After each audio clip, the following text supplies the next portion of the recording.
Are we live? Hello? We're good? Check. I think so. We'll see. I wonder. Hello? Does this sound better? I wonder if this sounds better or this sounds better. This sounds better or this sounds better. Probably sounds awful no matter what. Rude. And this is why this shit is supposed to seem easy. Oh, do a podcast, they said. It's so easy, they said. This shit ain't. It ain't. It never fucking works the way it's supposed to. That is so big and obnoxious. This shit never works the way it's supposed to. It's always tripping. Like, it should be as simple as plugging in the battery light. That was scary. Plugging in the battery light and keeping it charged. And why is it constantly going out? I don't get it. That is terrifying.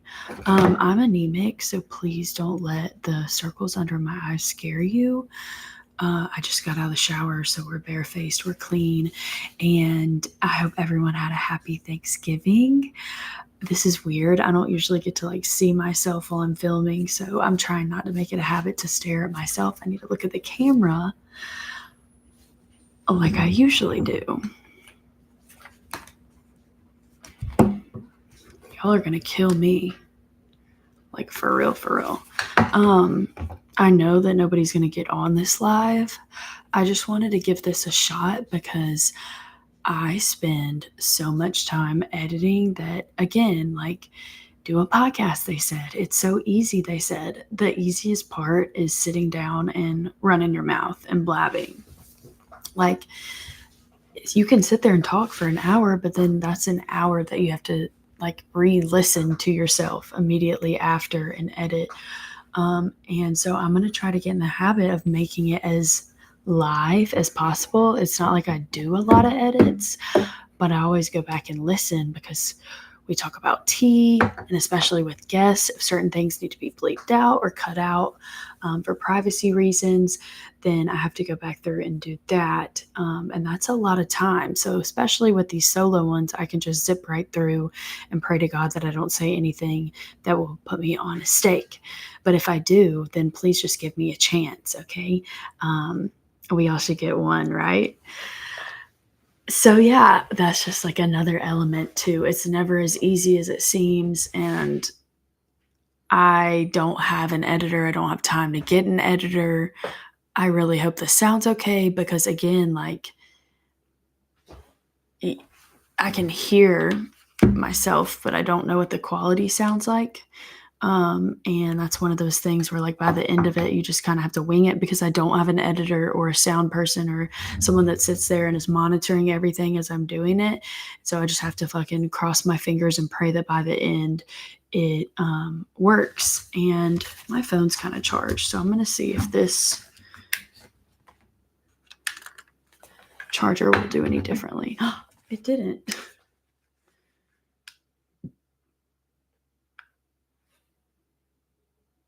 Maybe it's just broken. Well, I need a light really bad because this isn't going to cut it. This is terrible quality without a light. Ay, caramba. And this is why, I need to be able to edit because y'all, people that don't know me are going to be like, the fuck? This bitch got the worst setup. She sounds like shit. Next. But those loyal listeners, and I do have them, we're going to go over our Spotify Wrapped in a second. I thank you.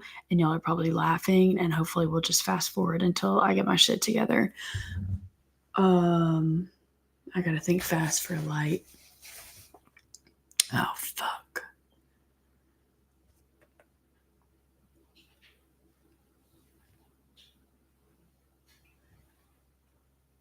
Can I pause the stream?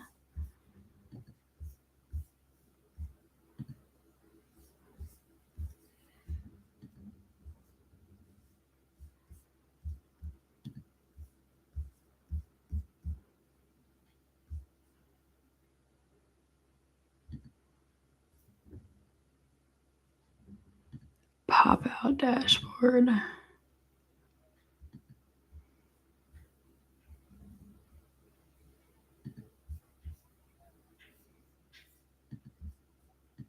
No, I guess I can't pause it. Oh, that's terrifying.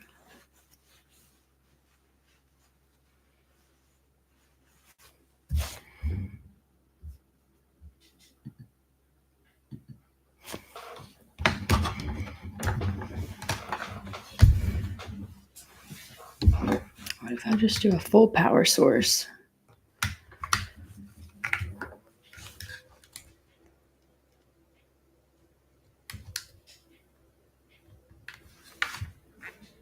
Will she stay on mid? Is a true power source? No. Okay.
Boom, baby. Better than before. Way better. Way better than before. Now this I can work with, and this I should have done from the jump. Again, we're at home, sitting in front of my bar. It is now decorated for the holidays. Let's see. Can she focus? No, she does not focus. She's beautiful, and I made the garland.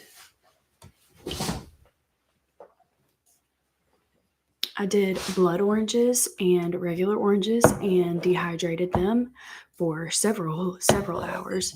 Still probably should have done even more than that because I didn't do all the garland that I had prepared. And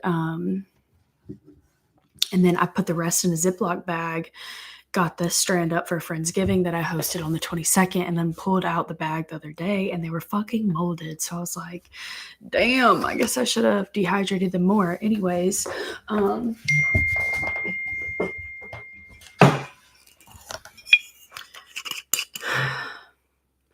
no sponsor, hidden brand. Cheers to getting the light figured out and alive that I don't have to edit. And hopefully I'll be able to just save this and upload it to Spotify. And to the listeners that aren't getting to watch the hullabaloo, oh my gosh, I apologize for the delay. So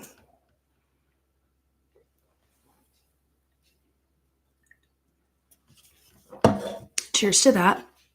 We do have one late night owl that's watching right now. But I did want to start off with, like I mentioned, my Spotify Wrapped for dry storage. I am so excited year after year for the Spotify Wrapped to come on for my personal. So it was so cool when I got the notification that I had one for dry storage. And it looks like this. It's not even going to focus on the phone screen. Boom. So to scroll through,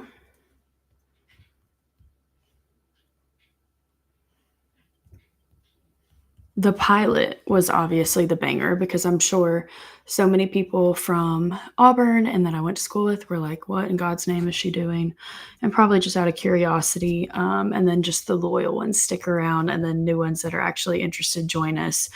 But the dry storage videos on Spotify was in the top 20% video on Spotify. So our show was in the top 20% of videos on Spotify. That probably sounded really choppy, but I thought that was a pretty good stat, if I do say so myself, for being 13 episodes in from a 0 following raw organic start. It's honestly really not bad. I've worked in social media probably since like 2019.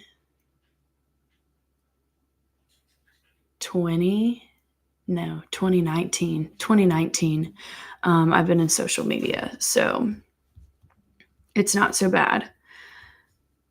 Zach popped off. He had the most love on comments, of course.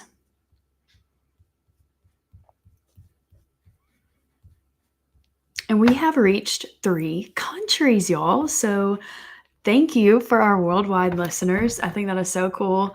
I'm sure you think that my accent is atrocious. I would love to know what you think about it and what you think about my commentary and my guests on here, and what you see difference-wise and similarity-wise between how it is behind the scenes. So our top 3 countries was obviously US was number 1, Canada was number 2, and Australia was number 3. I don't know why I feel like I have to show the phone, like y'all aren't going to believe me, but I'm just going to stop doing that. I was a top 10 show for 42 fans. And like, haters going to hate. That might not seem like a lot, and it's probably not a lot, but if I were to meet up with 42 different people every week and give them, and just like have them expect me to talk to them for an hour, like I would be nervous as fuck. And I do get nervous recording, and y'all know that. So it does, like, it is, meaning something. But hi, Chad. Oh, I was wondering who my little night owl is. Hang out with me, bro.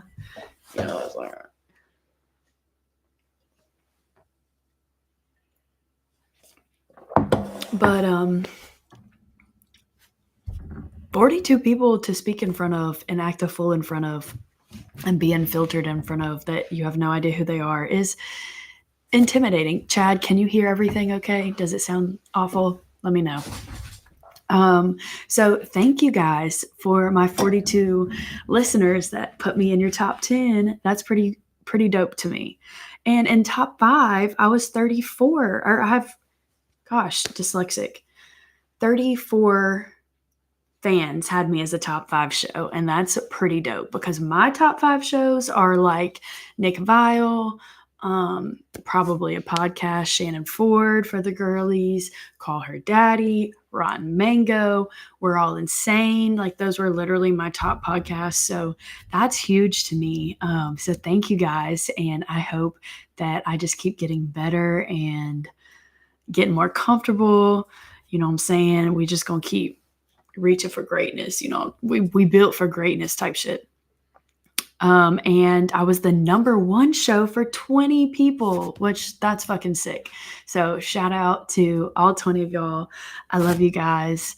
My top fans, those 20 people, streamed 1.3 times more than everyone else. So y'all are loyal as fuck, says Spotify, and I agree. Thank you. My, what are we going to call the clan? What's up, Dry Storage fam? Drop those likes, drop those comments, and subscribe. 25% hit play within 24 hours of a new episode drop. A quarter, I'm sold. Again, within the time that I've started. Like, that's incredible. I'd be lucky if I had 2 listeners, period, ever. So it goes without saying, my fans are awesome.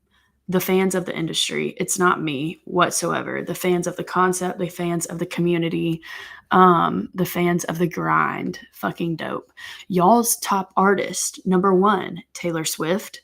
Number 2, Morgan Wallen. Number 3, Drake. Number 4, Future. And number 5, Grateful Dead.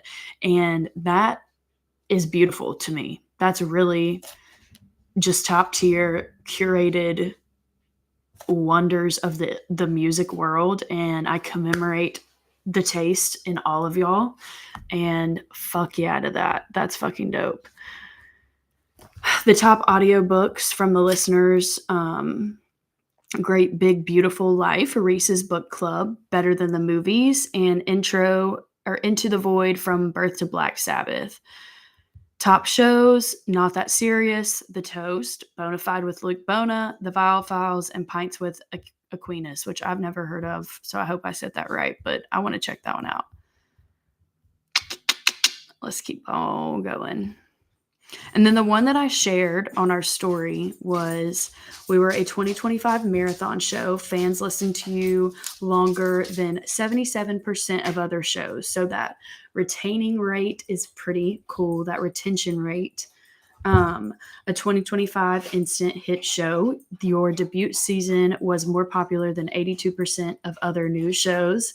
Again, that credit is definitely really good to me. I'm proud of it, and it makes me blush. So, and a 2025 talked about show. This stat was probably my favorite. You received more comments than 94% of other shows.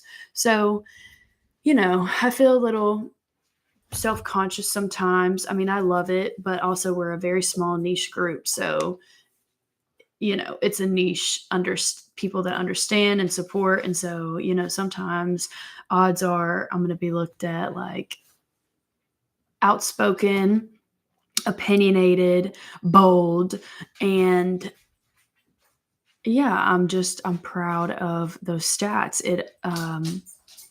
I don't know, it gives me a little something to show for, I guess. So I fuck with it for sure. And I thank you all, and I'm excited for 2026 and to compare the 2026 Wrapped to what we're looking at right now. So that's pretty cool. Next, I wanted to move into holiday party dynamics. So now that I'm not like full-time in-house at the pub, since having Sloan, I do our events, our private event bookings and stuff.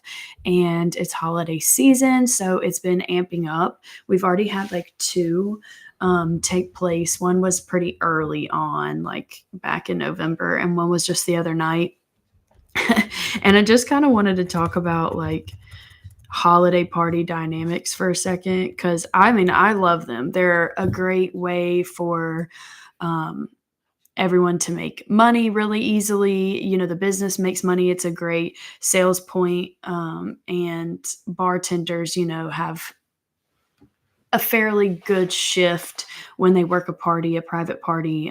It's a lot more TLC to obviously the singular group and not all over the place. And you're able to really just focus on hone in on that.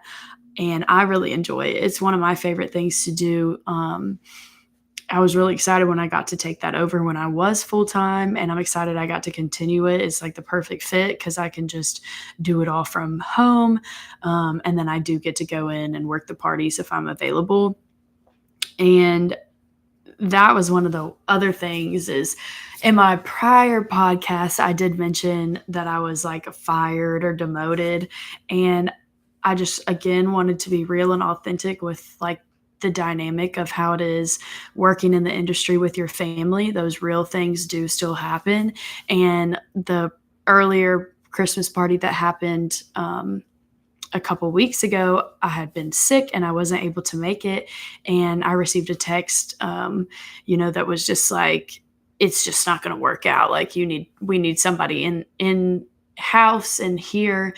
And while I do, disagree with part of it and saying, like I just said, like the booking aspect should 100% be able to be done remotely. The work that I do is very intent. It's very detailed. I have nothing but good reviews on, their experience with me and my customer service and my accommodations and my effort to complete everything. And that is 100% argumentatively a benefit to the business for me to be able to take that off of their hands and put that on my plate. But what I do understand as well is that you have to have somebody consistently in there that knows every single detail when the party is actually taking place. So if that is not communicated or studied upon before the event, then yeah, it can definitely get hairy. It can definitely get stressful. So I understand that I dropped the ball and not being able to go. While I did know that it would be very easily handled, which it was, I 100% saw both sides. But, just being honest and real, like, I was like, okay, well, maybe it's just meant to be. Like, it is what it is. It does take a lot of work to communicate with these people day in and day out, the crazy requests. It just, I feel like I have to constantly defend myself between the customers and what they might say, and just the lack of communication between us, the customers, myself, and the people in house. Chad, you know this very well, in and out. The down bartender will get a phone call of a private event, inquiry, and who they need to speak to, and the bartender then gives them an email to reach out to me. But sometimes, it might be, I've emailed her. I emailed her and I haven't heard anything back. And it's just, I emailed her open ended. And then, they're pissed off because I'm taking time out of their busy lunch rush because they're getting a phone call from a customer because I didn't answer an email, but they didn't mention that they sent the email, literally less than 30 minutes ago. And I check my email once a day. I check my email once a day, and like, I'll get to it. There's boundaries, or they didn't want to mention that they just sent it last night, or they just sent it 5 minutes ago, or they didn't want to mention that they sent it to the wrong email address and spelt it wrong. So it's just kind of those defensive mechanisms, that counter defense, I guess. So you have to be like, whoa, this is actually what happened, or I did tell them this, and vice versa. A lot of times, then the client will email me and say, oh, well, the bartender told me X, Y, and Z. And then I'm like, did they? And I know better now than to get, irritated with my coworker and just give them the benefit of the doubt of, like, I know they're probably twisting your words around or just plain lying to my face, because people just fucking do that. But in the past, and being naive, I could definitely get mad at a bartender and be like, what the fuck? Why did you tell them something that they actually didn't? And the customer is just trying to twist it around.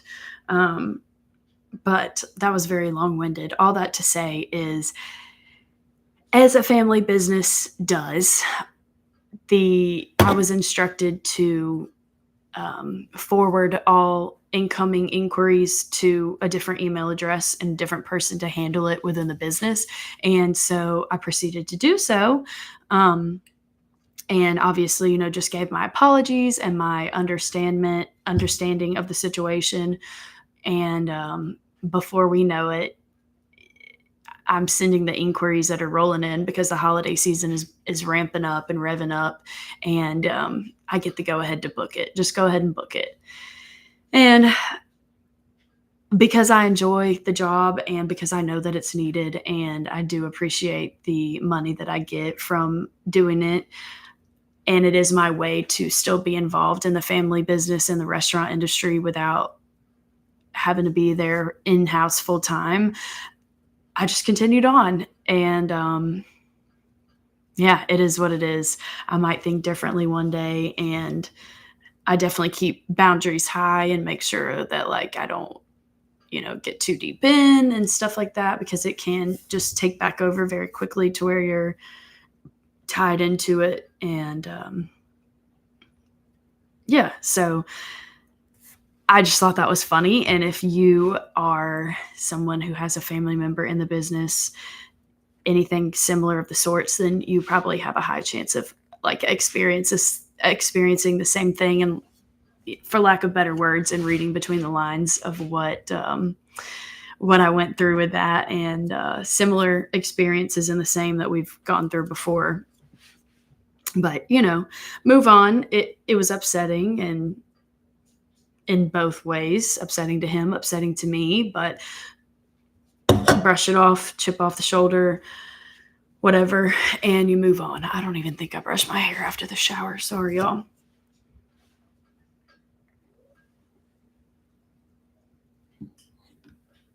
I mean, I definitely really was upset in the moment. Hell, I can even.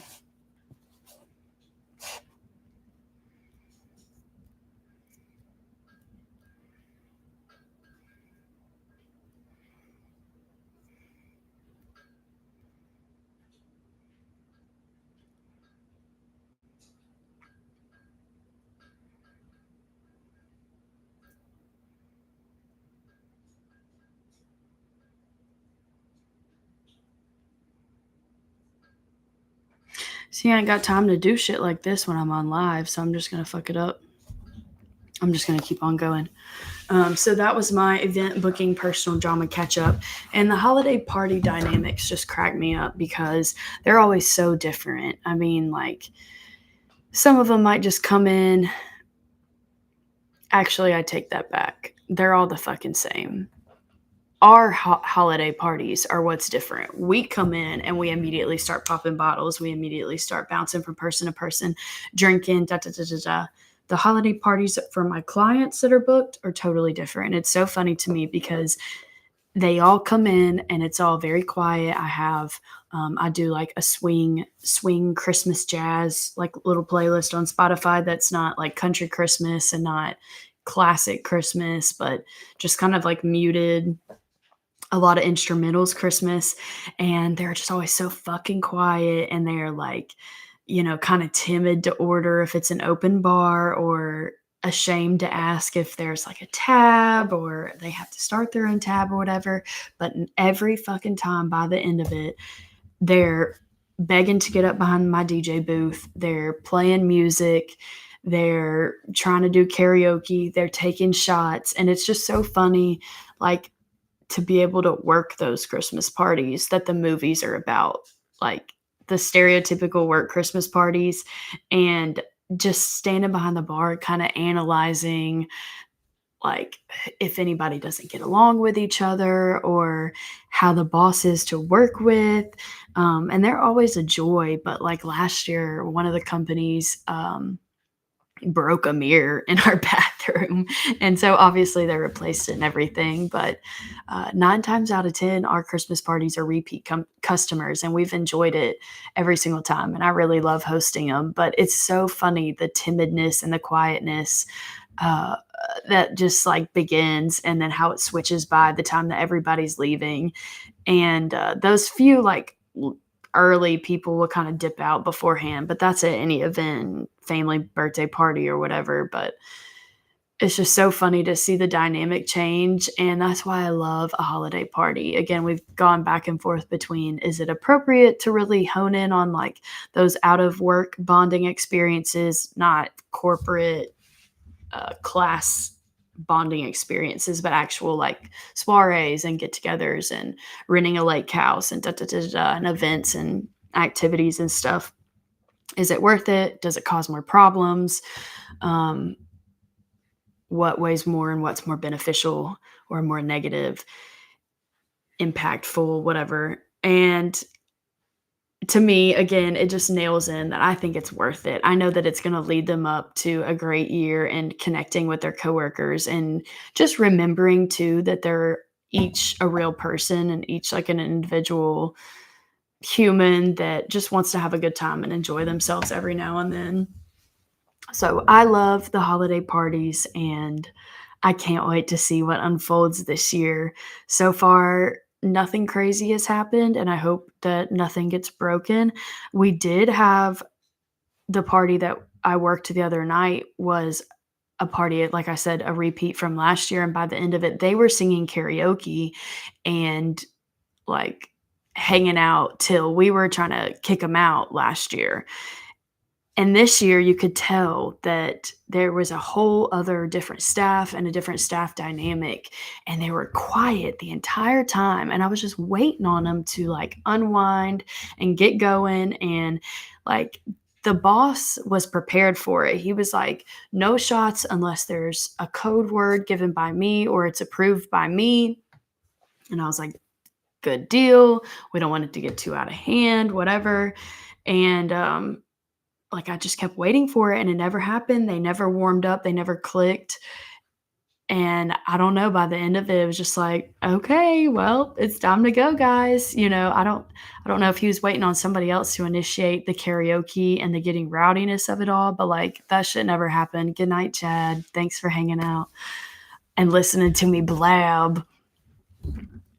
But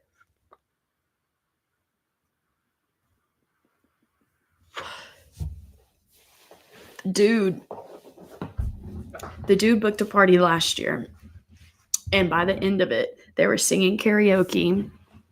I had to leave. I was so tired. I was like, "I can't do this anymore."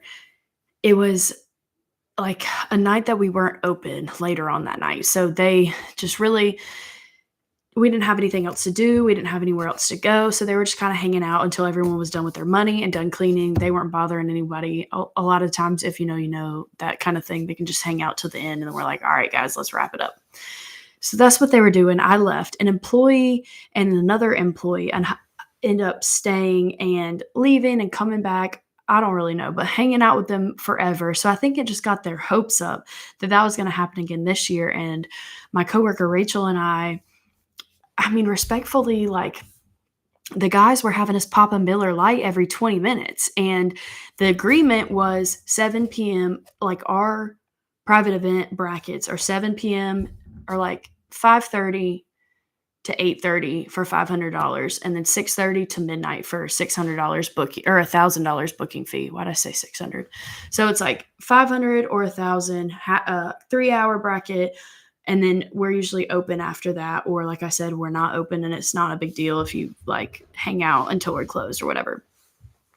So if it's still open past that, we just let the public up. Say it's a Wednesday night private event booking, or Thursday, Friday, Saturday night private event booking. We let the public up at 9 o'clock. You're welcome to stay. You're encouraged to stay and enjoy the entertainment and stuff, but other people in the public are allowed to come upstairs. Well,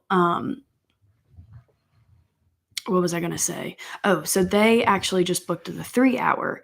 And so since we weren't open upstairs, it was just going to be from 7 to 10. And that was fine with me. I was like, it's a Monday night. It's okay if you move to a different alternate time bracket. It's no big deal. And so the agreement was just like, we can hang out until he was like, last year, we did some karaoke. Like, is that okay? We just kind of hung out until y'all were done getting like everything wrapped up and closed. And I was like, oh yeah, totally. No worries. So like I said, they ate, I wrapped everything up, I boxed their food up, and they're just asking us to pop some Miller Lights every 20 minutes. Like, respectfully, the bar tab was nothing crazy. I mean, like, we wound up walking away that night splitting $200.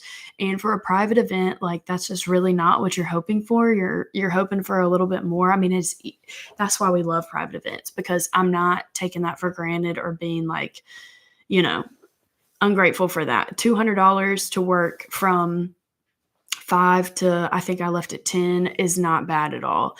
But at the same time, when you're clearly and knowingly taking advantage of our set booking fee that other people have to abide by and pay for, it just comes to a point where it kind of gets disrespectful and just like taking advantage. And that's kind of how it was. Like, they were literally just sitting there. They weren't singing karaoke. They weren't up mingling with us or trying to take shots or hang out. Really, they were just sitting talking, a couple Miller Lights every time. And by the time that it was 10 and we were done, I walked up there and I was like, hey, is there anything I can get for y'all? Do y'all need another round or anything? And they're all like, no, we're good. And I was like, kind of at the main guy, and I was like, oh, okay, well, like, we're done over here, if y'all don't need anything else. And he was like, oh, is that it? And I was just like, I mean, it doesn't necessarily have to be, but if y'all are done, we're done, then yeah, we can just wrap this up. And he was like, oh, okay. And so they stayed and just kept sitting there. And then I was like, Rachel, you're gonna have to go over there and like talk to him about something. Let's make a little comment, whatever. So she's like, okay. So like 5-10 minutes later, she walks over there and she's like, do y'all need anything? Can I get y'all anything? And they were like, yeah, let's do another round. They got another round of Miller, and one guy got a shot of 1800. He was like, I just want one. So we're like, okay, well, maybe this can change. And she was like, if you want to go, like, get back home to Sloan and Mathen, like, you can go. So I dipped out, like I said, around probably a little after 10, maybe like 10 and a hair, and dipped out. And she wound up texting me. What did she say?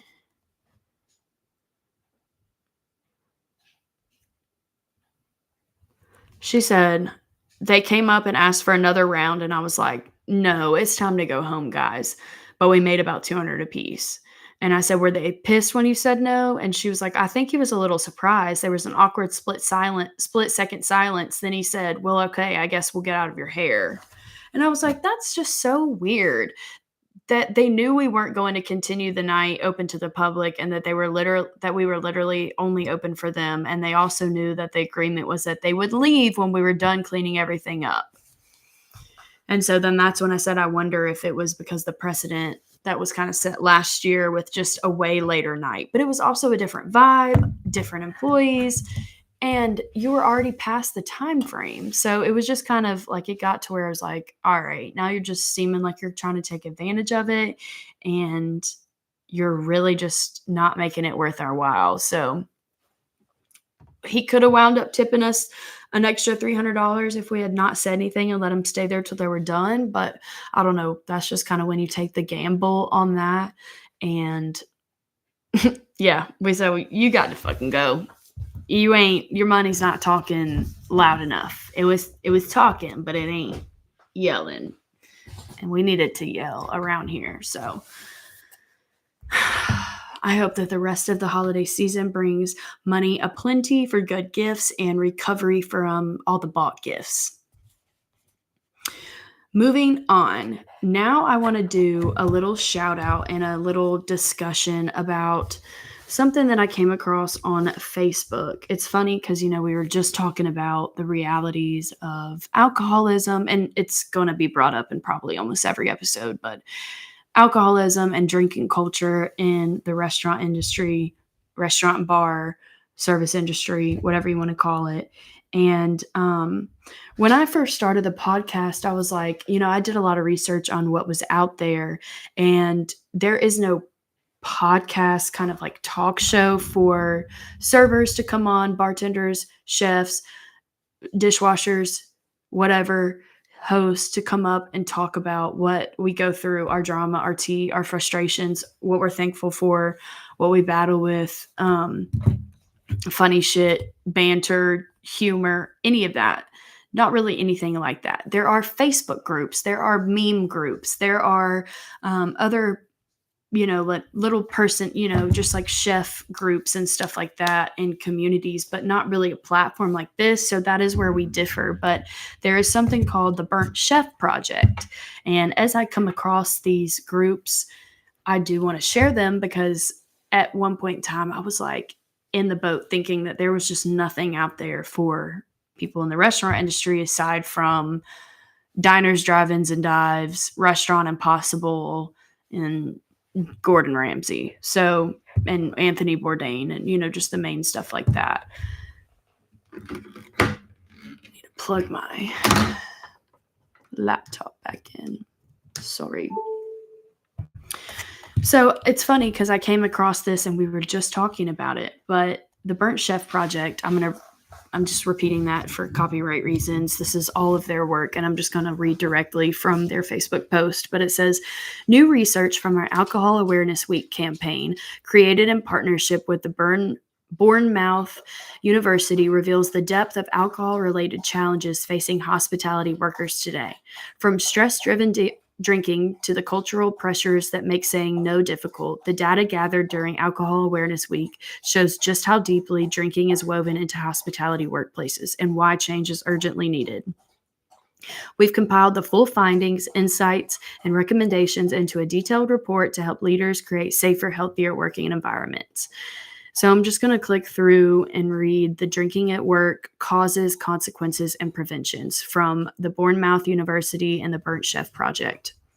Alcohol consumption in the workplace has long been recognized as a significant occupational health issue. Within the hospitality industry, this challenge is particularly pronounced. Characterized by intense customer interaction, long and irregular hours, and high pressure environments, hospitality is consistently associated with elevated rates of alcohol consumption compared to most other sectors. Again, like we talked about last time, you have a weird reality check and a return to earth when you get out of the restaurant industry and you go back to not being surrounded by it every day, or you get a different profession where you can't be surrounded by it every day, same boat kind of thing, that it is not normal. Like, it's not normal, and it's weird, and it's unacceptable. And that's exactly why it's the intense customer interactions, the stressful interactions, the long and irregular hours. It might not always be long hours, but it's irregular hours, it's inconsistent hours, and the high pressure environments to make things right, to make things on time, to be appeasing, to be accommodating, to be straightforward, but also prompt and have your boundaries. And, if you have certain stipulations with your menu and da da da da da, and be accurate and on point with all of that. It's hard to not do this out of stress and pain and anguish than just out of discussion like I'm doing right now. On to the next slide. Research across the UK, Europe, Australia, and the US reveals the same pattern. Drinking is deeply embedded in the hospitality culture. After shift drinks are often framed as a reward or bonding ritual. And while policies exist, informal norms frequently override them because majority of restaurants are privately owned, they're not corporate, and even if they are corporate, the managers want to relax too. The managers want to drink and have a numbing sensation and a detachment from whatever they just went through more than the employees themselves do. So, yeah, it makes perfect sense that it's not, the standard isn't held and it's not actively enforced